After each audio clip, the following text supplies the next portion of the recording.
Estamos de regresso para a terceira parte do consultório. A conversa já está boa aqui no estúdio. Vamos falar da importância da suplementação e também do exercício físico para um envelhecimento saudável. Vamos saber em que consiste a medicina anti-envelhecimento com a doutora Alexandra Matias, médica ginecologista, que já está aqui connosco. Muito obrigada, Sra. Doutora. É um gosto recebê-la aqui no consultório. Obrigada depois por ajudar os nossos telespectadores. Vou recordar o número de telefone lá para casa, para o qual podem ligar para depois poder participar então em direto. É o 22-5083-297. Tem também à sua disposição o endereço de e-mail consultório@portocanal.pt.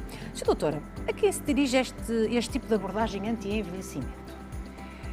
Olá, Alexandra, sempre um gosto de vir. Obrigada, aqui ao consultório. É assim, eu acho que a toda a gente mesmo. Muito bem. A toda a gente mesmo, e até estávamos agora quando conversávamos, que se calhar anti-envelhecimento não é a melhor maneira de nós abordarmos isto, porque envelhecer é uma coisa natural e nós vamos mesmo envelhecer. Claro. Agora, podemos envelhecer de forma saudável. E é engraçado que, sei lá, é ali por 1800, era normal ninguém querer saber do envelhecimento, porque era tão alta a mortalidade infantil que aquilo que se quereria era uma criança saudável. Digamos que a pessoa idosa saudável não era uma coisa que preocupasse, porque as pessoas já sabiam que iam envelhecer, iam morrer, não havia nada a fazer e era assim uma coisa imutável. E então, em 1934, um cientista da Universidade de Cornell, em Nova Iorque, fez uma experiência em 1934 e ninguém lhe ligou. Se fosse hoje, teria sido feita uma parangona no jornal como o grande passo em frente. Claro. E então o que é que foi? Pegou em 100 ratos, dividiu em 2 grupos. Um grupo podia comer o que lhe apetecesse, e portanto, obviamente, os ratinhos iam engordando, e o outro que tinha restrição calórica. Portanto, aqui estamos em 1934. Coisa muito simples. E então o que é que ele chegou à conclusão? Que os ratinhos que comiam ad libitum, que podiam comer sem qualquer restrição, viviam em média 900 dias. E os ratinhos que tinham restrição calórica não só viveram mais, 1400 dias, e eram mais saudáveis. Muito bem. Ninguém ligou, ninguém quis saber deste envelhecimento e foi a primeira vez que se conseguiu provar que era possível mexer no envelhecimento. Depois, alguns cientistas foram fazendo outro tipo de abordagem noutros animais e só em 1990 é que começa a haver um real interesse no envelhecimento e na forma de o prevenir e de o mudar. Portanto, este conceito é possível retardar o envelhecimento e, portanto, em vez de falarmos de anti-aging, anti-envelhecimento deveria ser um envelhecimento saudável, um envelhecimento desacelerado, digamos assim. Mas a partir de quando, Sra. Doutora? Porque isto agora é um número, não é? Os idosos já não são consideradas as pessoas com mais de 60. Já não faz sentido, nem 60, nem 65. Não, eu até estou bastante contente desde que comecei a aprender italiano, porque existe a quarta idade para os italianos, que é a partir dos 80. Sim, portanto, sim, já não é só aquela terceira idade e acabou. Mas existe uma quarta idade. Esta preocupação deve sempre estar presente na nossa vida. Não, esta preocupação é real. Real e um bocadinho assustadora. Porque neste momento, 2023, 1 em cada 8 pessoas no mundo tem mais de 65 anos. Claro. E ainda neste ano, já há mais pessoas com mais de 85 anos do que crianças com menos de 5 anos. Isto é a completa inversão da pirâmide. E então, obviamente, havendo o envelhecimento, há o envelhecimento saudável, mas também há o envelhecimento doente. E para nós termos uma ideia, isto está bem estudado na população americana, depois dos 65 anos, 6 em cada 10 americanos têm uma doença crónica. 4 em cada 10 vão ter 2. E mais de 80% dos americanos com mais de 65 anos vão ter uma ou mais doenças crónicas. E é o que eu dizia há bocado, nós estamos a viver mais. Por exemplo, aqui em Portugal, que é o terceiro país mais velho, digamos, da Europa, para ter uma ideia, há 182 idosos para 100 jovens. Aqui a situação no Porto é um bocadinho pior. Temos 230 idosos para 100 jovens. Portanto, realmente a população, o idosa está a aumentar. E nós, nos últimos 10 anos, conseguimos estender a nossa sobrevida de 83 para 84 anos. Portanto, a longevidade aumentou. Mas o ponteiro que diz que estamos idosos, mas saudáveis, não sei dos 67 anos. Pois, mas nós queremos envelhecer com qualidade, não é? Ora, é aí que nós vamos ter que mexer. Já percebemos que conseguimos mexer no envelhecimento e aquela experiência do Sr. McLeod mostra isso de forma inequívoca e que foi depois reproduzida por muita gente, noutros animais e até a nível humano. E, por exemplo, há portanto, um conceito muito interessante que é das Blue Zones. As Blue Zones são zonas azuis porque o Sr. Butner, quando entendeu que eram os 5 pontos do globo em que havia mais pessoas com mais de 100 anos, percebeu e pôs um risquinho azul, por isso é que são as Blue Zones. E esses centenários também, para termos uma ideia, na década de 60 eram 20 mil no mundo. Hoje em dia é meio milhão. E em 2060 vão ser 3 milhões. Portanto, há cada vez mais centenários. E então, uma dessas 5 Blue Zones era Okinawa, no Japão, em que realmente há uma grande prevalência de gente com mais de 100 anos e saudável. Mas porquê? Porquê? Muito boa pergunta. Desde que vão para a escola, os meninos têm uma restrição calórica de 20% a 30% em relação aos seus congêneres de Tóquio, por exemplo, do Japão, do país propriamente, e não desta ilha de Okinawa. Sim, sim. E depois chegam exatamente a essa mesma idade e continuam a comer 20% a 30% menos. Portanto, eles fazem restrição calórica a vida inteira. E isto é muito interessante. Claro que isto depois leva-nos àquela pergunta do jejum intermitente. Isso aí é um terreno movediço, claro, porque tem que haver por trás um nutricionista a verificar se há adequação do jejum intermitente ou não.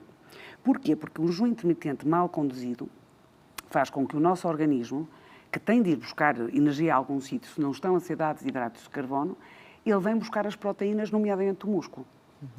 Aquilo que é um processo chamado de neoglicogénese hepática. Portanto, vai buscar energia onde não deve, não é? Onde não deve. Claro que nós também queremos que vá às proteínas. Sim. E o jejum intermitente vai fazer aquilo que a gente chama autofagia de células senescentes. O que é? Vai haver uma autodestruição de células que estão velhas. Só que nós temos que saber que uma das coisas que acontece quando a gente envelhece, nomeadamente na mulher, na menopausa, com a falta de estrogénios, é a sarcopenia, perda de massa muscular. Portanto, se nós não dermos proteínas, não vamos fazer massa muscular. E aqui lá venho eu, aqui aborrecer os nossos ouvintes, com a história do exercício físico. Importantíssimo. O exercício físico, se eu tivesse que escolher dentro das 5 coisas que eu acho que são fundamentais no envelhecimento, como forma de prevenção, era o exercício físico. E eu vou só enumerar 5 vantagens do exercício físico. E depois, se eu não conseguir convencer as pessoas a fazer exercício físico, não venho cá mais, porque realmente estou a falhar. Então, o que é que é? Vai conseguir. Vou conseguir. Portanto, falei da sarcopenia e da osteoporose, é a maneira de contrariar essa perda de massa muscular e a perda de massa óssea. Sabemos que liberta endorfinas, liberta serotonina, liberta dopamina, tudo isto é o que nós precisamos para nos sentir bem e, portanto, é um antidepressivo muito importante e natural. De um artigo muito recente que apareceu no Lancet, sabemos que exercício físico que faça massa muscular vai contrariar e atrasar demências e Alzheimer, que é outra coisa muito importante. Nós, já falei desse conceito aqui, mas é importante, nós envelhecemos por oxidação das extremidades dos cromossomas, que são os telómeros. 2 grupos de pessoas, pronto, a entrar nesta fase da menopausa, 50 a 60 anos, foram comparar aqueles que eram sedentários com aqueles que faziam exercício físico regular e foram avaliar os tais dos telómeros. E o que é que aconteceu? Naqueles que eram sedentários, houve 40% de encurtamento dos telómeros e nos que faziam exercício físico foi só 10%. Quer dizer que houve um encurtamento dos telómeros 75% menos. E, portanto, nós, quanto mais jovens forem os nossos telómeros, mais longos, mais jovens nós somos. Portanto, isto é um conceito que nós não conseguimos, digamos, escamotear. E depois, sabemos todos também com a idade, temos mais tendência a ter um colesterol elevado, uma homocisteína elevada, uma insulinoresistência, uma tendência pré-diabética e com o exercício físico nós vamos baixar a insulinoresistência, vamos baixar o colesterol. E além disso vamos sentir melhor e vamos contrariar uma tendência que todos temos com a idade, que é aumentar de peso.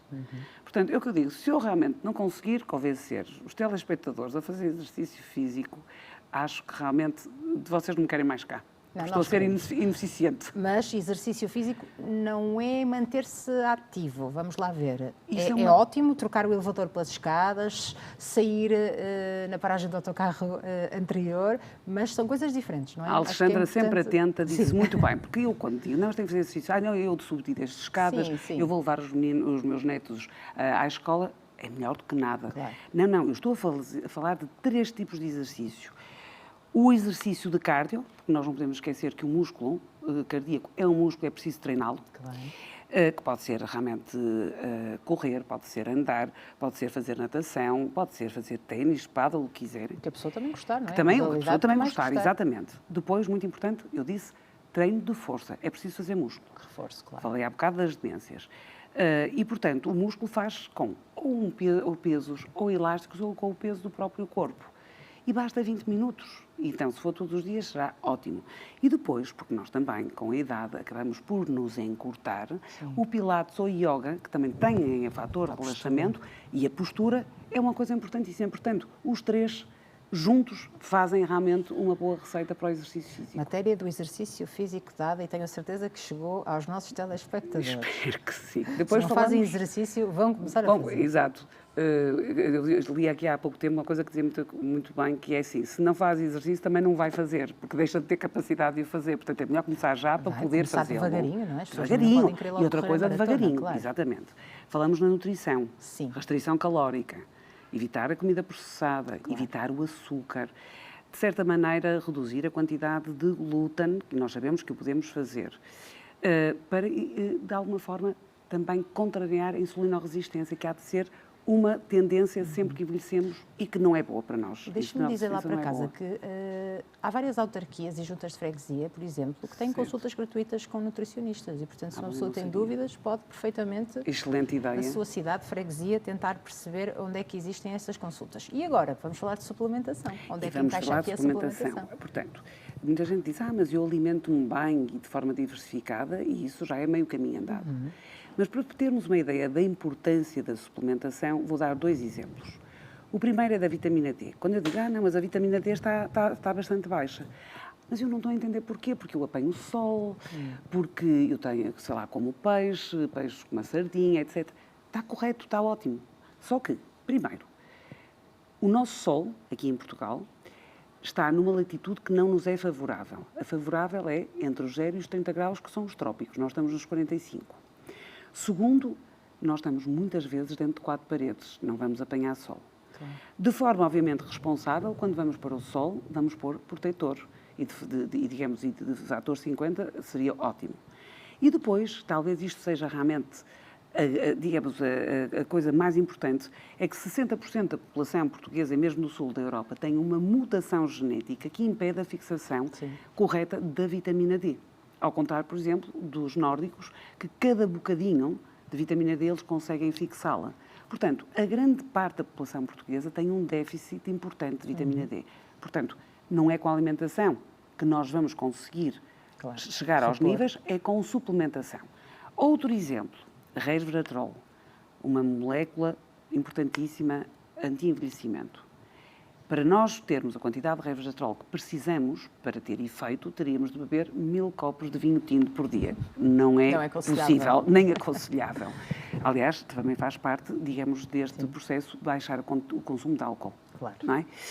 Então, nós podemos tomar uma pastilhinha que tem exatamente a quantidade de resveratrol que nós precisamos para fazer exatamente essa proteção das mitocôndrias e da antioxidação. Portanto, a suplementação tem o seu papel, também tem que ser orientada, porque senão as pessoas podem estar a tomar coisas demais e que acabam por interferir umas com as outras. E voltando à vitamina D, eu já uma vez falei isso aqui e vou tornar a dizer porque é muito importante. A vitamina D é tal como a capa, são vitaminas lipossolúveis. Só entram nas células com gordura. Portanto, não vale a pena tomar vitamina D em jejum, porque estamos a perdê-la toda. Tem que haver algum tipo de gordura, pode ser leite, iogurte, um abacate, azeite, o que as pessoas quiserem. Tem que ser uma gordura. E, portanto, tomá-la de manhã ou ao almoço. Não se deve tomar na hora de jantar, porque ela vai interferir com a melatonina, que ela própria já é uma chatice está diminuída com a idade e, portanto, não deve ser tomada à noite. E, por falar nisso, vamos ao quarto ponto, que é o sono. O sono, que é um dos pilares importantíssimos. É importantíssima, e eu queria aqui dizer uma coisa que é quase divertida, mas não é assim tanto. Thomas Edison foi um homem importantíssimo. Certo. Faz com que a gente agora esteja aqui em estúdio e estejamos com eletricidade, com luz, etc. Só que a introdução da eletricidade fez com que nós, em vez de irmos para a cama, quando deixa de haver luz, vamos quando nos apetece porque temos luz. E só essa introdução da eletricidade e dos ecrãs roubou-nos, em média, 2 horas de sono por dia. E o sono, ou a falta dele, está relacionado com imensas doenças crónicas, com a obesidade, com o facto de a gente não se sentir tão produtivo no dia seguinte. Claro. Isso, ao mesmo tempo que com a idade a gente sabe que baixa a melatonina, que é o que eu estava a falar, que é a hormona do sono, que é produzida aqui na epífise. E que, muitas vezes, antes de ir para a cama, as pessoas estão em frente ao computador, estão com o telemóvel, estão com o tablet, aquilo está cheio de luz azul, que vai diminuir a produção de melatonina. Portanto, para além do Sr. Edison com a eletricidade, ainda temos a história agora dos ecrãs. Portanto, o nosso sono está perigado. E se nós tivermos que fazer mais qualquer coisa, o que é que a gente rouba? Podemos não roubar na alimentação, podemos não roubar na ginástica que queremos fazer, roubamos no sono. E lá está, a geneira. A geneira porque nós precisamos do sono. E por último, que é que acontece em Okinawa, na Sardenha, em Icária, na Grécia, que são tudo as tais Blue Zones com maior quantidade de centenários saudáveis, é o espírito de comunidade. É estar com os amigos, é estar com a família, é ter um propósito na vida. Às vezes as pessoas esquecem de ter propósitos na vida. É importante aprender qualquer coisa que não tiveram tempo para aprender, que pode ser uma língua, que pode ser fazer bolos, a cozinhar. As pessoas precisam ter um propósito. E isto é, quer não queiram, um envelhecimento saudável e desacelerado. É tão boa esta conversa, Sra. Doutora, que nós no início do programa estávamos a falar precisamente também sobre isso, nomeadamente relativamente à teoria da compaixão. E foi um estudo também que foi feito, que demorou 85 anos para ficar concluído, e a conclusão do estudo diz mesmo que aquilo que faz as pessoas serem mais felizes é, de facto, as suas relações. As relações e a generosidade. Eu não sei se esse estudo que está a falar... Há um estudo que está a ser feito em Harvard e começou há 85 anos atrás, ainda está a continuar, só que, claro, vão saindo, digamos, resultados desse estudo. Começou há 85 anos, inicialmente com muita atenção àquilo que era físico, andavam a medir as cabeças, batimentos cardíacos, etc. Depois, mais tarde, na década de 60, já começaram a fazer umas ressonâncias para perceber como é que era a história da felicidade e da cabeça, e agora, mais recentemente, é exatamente essa parte da felicidade relacionado com as relações sociais, com as relações comunitárias, com as relações com os amigos, com a família, e que, deixe-me dizer isto que é muito bonito, que pessoas portanto, que aos 50 anos têm uma relação estável com o seu companheiro, são aquelas que aos 80 anos ainda são felizes. É uma conclusão desse estudo também. Estivemos aqui a falar da importância do exercício físico, da suplementação também, e de se manter um estilo de vida saudável acima de tudo, não é? Para termos um envelhecimento saudável. Já não utilizamos a palavra anti-envelhecimento, é envelhecimento saudável. Parece-me simpático. Sim, mas as pessoas muitas vezes, portanto, na questão da suplementação, deve haver aqui algum acompanhamento, não é? As pessoas não podem agora ir a uma loja, a uma farmácia, seja o que for, comprar os suplementos e começarem a tomar. Têm que fazer análise antes para ver onde é que há o déficit. E depois, passados, 3 meses a 6 meses de fazerem suplementação, verificar se esses tais déficits foram corrigidos. E se então foram corrigidos, estamos bem, ou então continuar a suplementar. Acontece muitas vezes com a vitamina D. Ao fim de 6 meses ainda não é suficiente. É muito importante para a imunidade. Estávamos a falar que houve realmente um trabalho que foi publicado internacionalmente, muito importante pela Universidade de Lisboa, em que se verificou que, na altura, as pessoas que morreram de Covid tinham níveis mais baixos do que aquelas que tinham tido Covid e não morreram. Portanto, vejam a importância da vitamina D, nomeadamente como um estimulante da imunidade. Mas é algo muito recente também. Muito recente. Ninguém ligava à vitamina D. E agora, dá uns, 5 anos para cá, começa a ser muito importante, e depois do Covid ainda mais, porque isso foi real. Esse trabalho que foi feito teve repercussões muito importantes e, por isso, a vitamina D, ou mesmo a vitamina D mais K, que também muitas vezes se associam, é talvez, para mim, o suplemento que toda a gente devia fazer. E dá-me ideia que aqueles que se fazem em termos mensais acabam por conseguir ou corrigir os níveis de forma menos eficaz do que quando se faz todos os dias. E há sintomas que são muito comuns do dia-a-dia, nomeadamente o cansaço, não é? Tristeza, astenia, a depressão, está relacionada com a vitamina D. Se fizerem análises e se tiverem déficit de vitamina D e começarem a tomar... É muito comum hoje em dia apanhar valores de 8, 9, 10, quando o normal, ou portanto aceitável, costuma ser 30, mas seria ótimo se as pessoas chegassem aos 60, 70.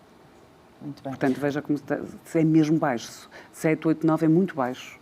É muito importante. Faz questão também, e ainda bem, nós agradecemos todos, de partilhar toda esta informação num site e também na sua página do Instagram, não é? Exatamente. Nós vamos passar agora lá para casa para quem quiser consultar. Eu comecei a achar que havia muita desinformação, sobre o envelhecimento, a fase da menopausa, etc. E então decidi criar realmente uma página científica, de curadoria científica, e aqui tenho vindo a acrescentar devagarinho os podcasts. Portanto, há um podcast sobre menopausa, um bocadinho longo, mas que no fundo é quase uma coisa introdutória para se perceber. Tem outro sobre envelhecimento genital, que é outra coisa real e que, ao contrário, só que um parênteses ao contrário, sei lá, dos fogachos, da tristeza, da irritabilidade que existem muitas vezes na menopausa, temos o envelhecimento genital como a secura vaginal, falta de lubrificação, as dores nas relações, as infecções urinárias da menopausa, que essas não desaparecem, agravam e, portanto, também aí tem que haver uma atuação médica no sentido de poder trazer estrogénios vaginais. Aí tem que se ver se a senhora pode ou não pode. Há ácido hialurónico, há a possibilidade de fazer quase também, aí sim, um anti-envelhecimento genital com a injeção de ácido hialurónico, por exemplo, nos grandes lábios. Há uma série de coisas que se pode fazer a nível genital e, por isso, o podcast sobre envelhecimento e agora, mais recentemente, o da pele, porque nós sabemos que com a pele, com o envelhecimento, vamos perder elastina, vamos perder colagênio, ali mais ou menos 1 a 2% por ano.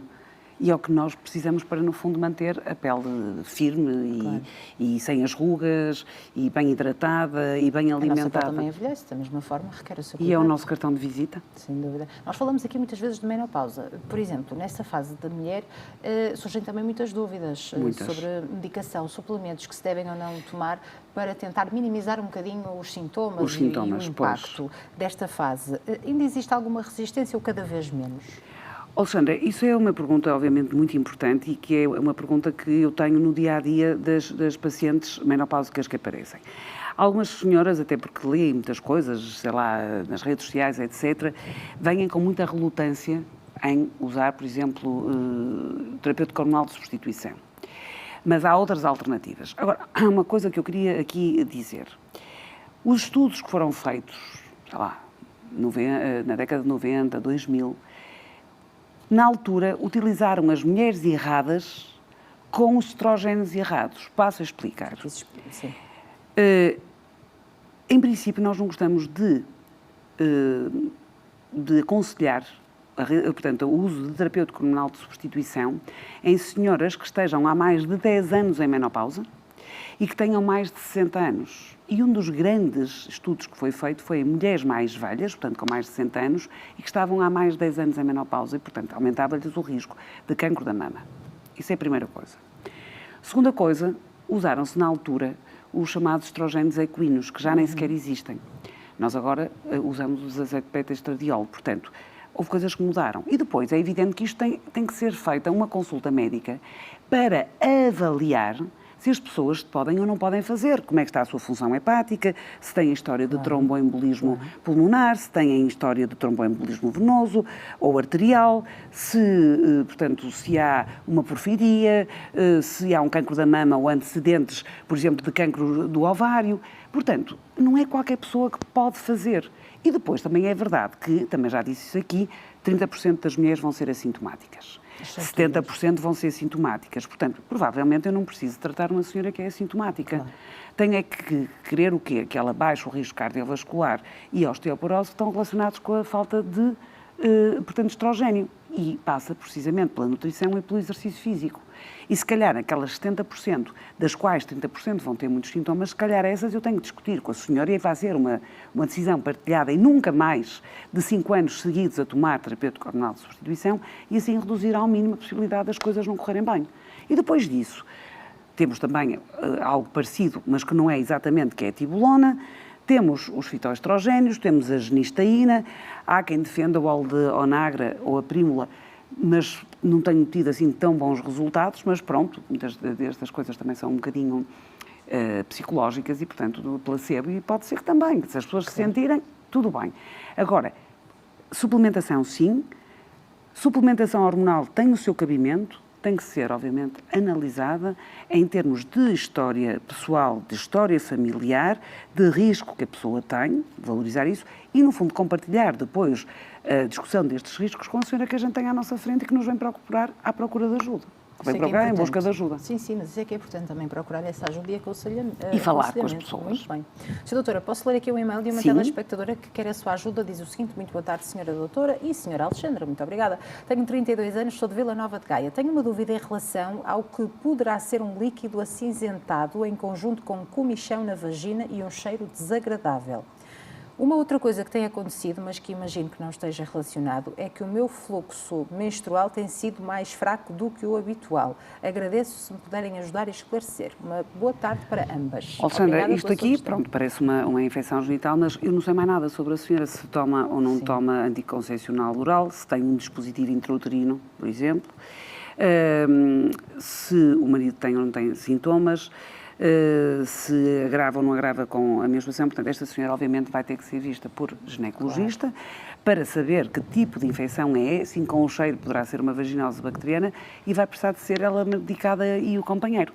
Isso aí, portanto, aqui dizer como é que ela vai fazê-lo eu não posso dizer porque eu não sei exatamente o que ela tem. Agora, parece uma situação anómala e que ela vai precisar de ser tratada corretamente e muito provavelmente o companheiro também. Claro, portanto, o conselho é esse, tem que ser observada, por não é? Para iniciar o ou por o seu tratamento médico de família, para fazer um tratamento provavelmente antibiótico para, digamos, os dois membros do casal e realmente ela diz que se tem ou não tem relação com o menos fluxo menstrual, não faço ideia.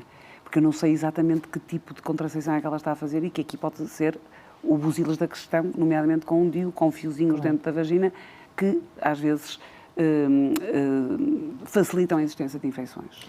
Muito obrigada pela sua participação. Não deixe então de marcar uma consulta. Segue-se mais uma questão por e-mail. Muito boa tarde. A minha pergunta é: qual o melhor método para tratar a incontinência urinária de esforço?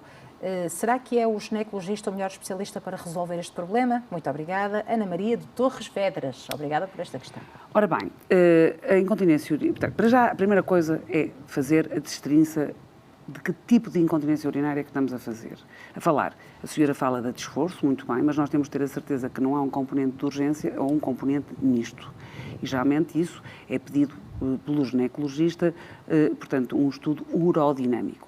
Depois, há ginecologistas que se diferenciaram em uroginecologia e podem realmente resolver este problema. Ou então um urologista, porque aquilo que se pode fazer de forma razoavelmente simples é pôr como quase uma prótesezinha, chamado sling subuteral, que vai repor a uretra no seu sítio e impede que assim haja, digamos, essa perda com esforço, que pode ser saltar, rir, tossir, pronto.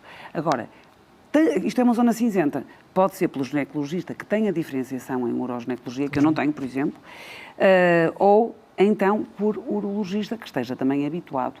E depois, se já estiver em fase de menopausa, seria importante usar os estrogénios vaginais, se não houver contraindicação, que faz como uma espécie de lifting e impede este tipo de prolapsos. Agora, por si só não resolve, porque geralmente o que acontece é que, nomeadamente com partos ou com excesso de peso ou com algum tipo de trabalho manual e que implique muito peso, haja um aumento da pressão intraabdominal, uma tosse crónica, uma obstipação crónica e que faça com que realmente a uretra deixe e, portanto, arquitetonicamente não esteja no sítio certo e haja perda de urina.